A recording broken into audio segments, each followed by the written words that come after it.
우리도 일단 지갑 만들어놔도 나쁘지 않을 것 같아. 말해줄 수 없고 안 웃겨서 올려야지. 최근 디지털 자산의 일종인 NFT가 제2의 비트코인이라 불릴 정도로 폭발적인 인기를 끌고 있습니다. NFT, 과연 제2의 비트코인이 될 수 있을까요?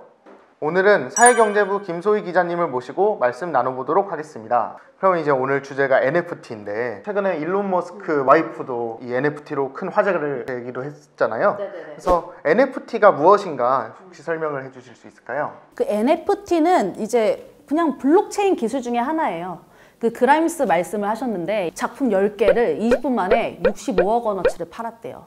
그거부터 이제 화제가 되기 시작했던 작품인데, 그 미국의 디지털 아티스트 중에 한 명인 비플이라는 작가는 5,000일 동안 그린 그림, 그러니까 그걸 하나에 모아서 한 작품을 뉴욕 크리스티 경매에 올렸는데 785억 원에 낙찰됐다고 해요. 그때부터 저게 뭐길래 저렇게 톤돈을 번단 말이야? 이러면서 화제가 되기 시작한 블록체인 기술입니다. 시청자들이 이해하기 쉽게 좀 설명해 주실 수 있을까요?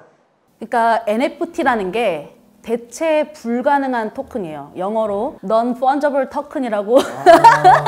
근데 우리가 알고 있는 이제 비트코인이나 이더리움 이런 거는 Fungible Token이라 그래요. 그러니까 FT.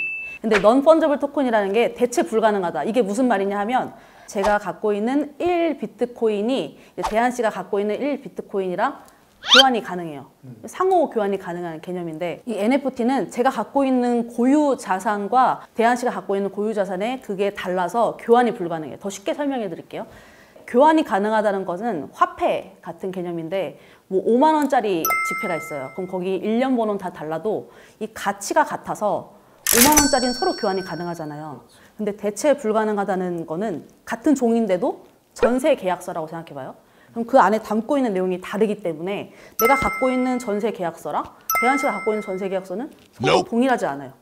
대체할 수가 없어요. 그런 개념이에요. 같은 종인데 이게 어떤 역할, 대체 가능성이 있느냐에 따라서 이게 역할과 개념이 달라지는 거죠. 그 안에 담고 있는 거는 또 그것만의 개성이 있기 때문에 여러 개를 만들 수가 없어요.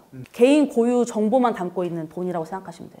NFT가 새로 시작된 개념이 아니에요. 아이템을 엄청 사고 이거를 뭐 현실에 현금화시키고 투자하고 이런 개념처럼 NFT는 그때부터 시작된 개념이라고 볼 수 있는 거죠. 레어 아이템, 막 하나만 존재하거나 그쵸. 막 이런 것들은 굉장히 가치가 뛰어오르는 것처럼. 그렇게 보시면 좀 쉬울 것 같아요. 난 그렇게 이해했어.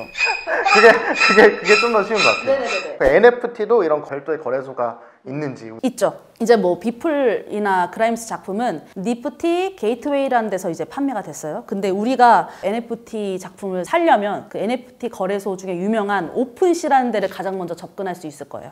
근데 오픈시에 가서 그 NFT 작품 중에 좀 이렇게 순위들이 있더라고요. 거기서 원하는 걸 골라서 살 수 있어요. 중요한 건 이더리움으로 사야 돼요. 우리가 생각하는 빗썸이나 업비트에서 이더리움을 사야 돼요. 이더리움만 갖고 있을 수 있는 암호화폐 지갑이라는 메타마스크가 있어요. 그럼 이제 사이트에서 연동하는 거죠. 그럼 거기서 이제 그 돈으로 사면 되는.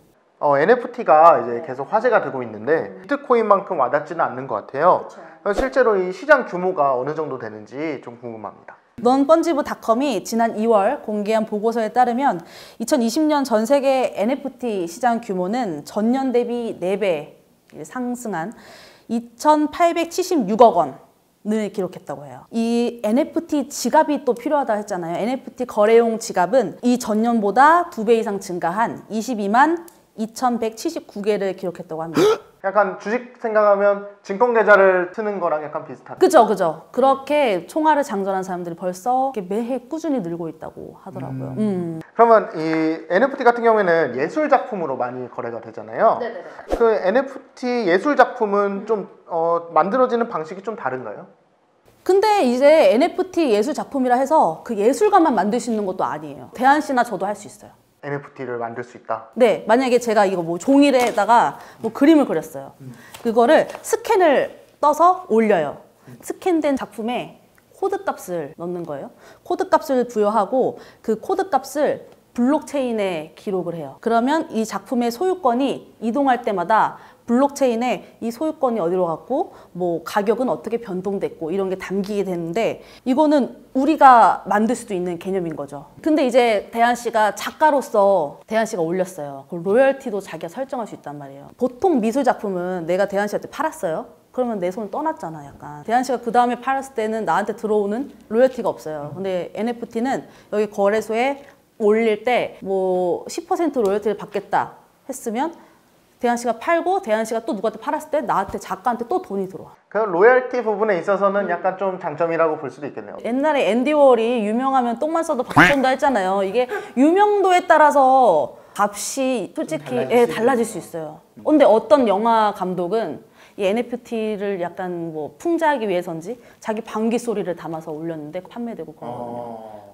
뭐 수천 명의 디지털 아티스트들이 제2의 비플, 뭐 그라임스가 되기 위해서 오늘도 올리고 있을 거예요. 우리나라에서도 NFT 관련 작품이 좀 있다고 들었는데 네.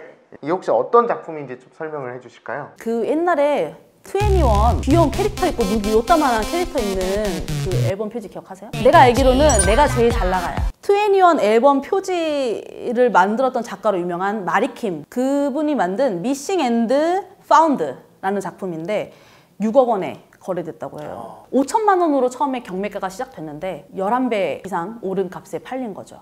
근데 제가 이거를 누가 샀는지 너무 궁금한 거예요. 네, 저도 그게 너무... 국내 첫 NFT 미술품 거래를 주도한 분이 있는데 전화를 했어요. 말해줄 수 없어요. 지갑 정보는 공개되는데 그걸로 사람이 누군지는 알 수 없으니까 정확히 누가 샀는지는 아직도 모르고 있습니다. 저분 뭐 미국에서 거래됐을 때 누가 샀는지는 공개됐듯이 네. 비공개가 원칙은 아닌 것 같아요. 공개하려면 할 수 있는데 안 하는 것 같아요. 굉장히 궁금하네요, 그 부분이. 그죠? 네. 알게 되면 제일 먼저 말씀드릴게요. NFT에 한계가 있다면 무엇일까? 혹시 어떻게 생각하세요? 사실 한계라는 게 이 작품이 나만 가질 수 있다는 개념이 어느 정도 나만 가질 수 있냐에 따라 달라지는 거잖아요. 디지털 작품은 사실 원작자가 누구고 구매자가 누군지 기록을 해놓는다고 하더라도 우리가 컨트롤 C, 컨트롤 V면 우리가 활용할 수 있는데 굳이 이 작품을 그 비싼 돈 주고 사야 되나? 디지털 작품은 우리가 구매를 하면 사진으로 샀으면 영상화 시키는 내 자유도 있어야 되고 하는데 그것도 안 되거든요. 어쨌든 미술 작품이니까. 또 한편으로 부잣집 딸이 미술을 해요. 그림을 내가 만든 법인의 소유로 하고 NFT로 만들어서 판매를 해요. 근데 그거를 부모님이 샀어. 그럼 그 돈은 이 딸한테 가는 거죠. 투자잖아. 투자인데 이걸 제재할 수 있는 법이 아직 없는 거예요. 이게 좀 약간 한계이자 부작용 그리고 우려되는 측면이 아닌가 저는 그렇게 봅니다. 네, 마지막으로 이제 기자님 같은 경우에는 이 NFT의 전망을 혹시 어떻게 보고 계시는지. 우리가 생각하는 화폐 수단은 금, 은, 돈 아니면 미술품 이렇게 눈에 보이는 시장이잖아요. 그런데 이제 가상화폐의 시장은 0과 1로 이루어진 세계에서 어떤 가치 저장 수단을 어떻게 보느냐에 따라 달라지는 시장이에요. 교차점에 서 있다고 저는 생각하거든요. 그러니까 우리가 변화를 빨리 따라가려고 촉을 세워야 된다. 저는 이렇게 생각합니다. 네, 오늘 준비한 건 여기까지 했고요. 다음에 또 출연을... 내가 부탁할게요. 그러면 언제든지 출연 요청을 저희가... 너무 좋죠. 네. 여기까지 해보겠습니다. 감사합니다. 감사합니다.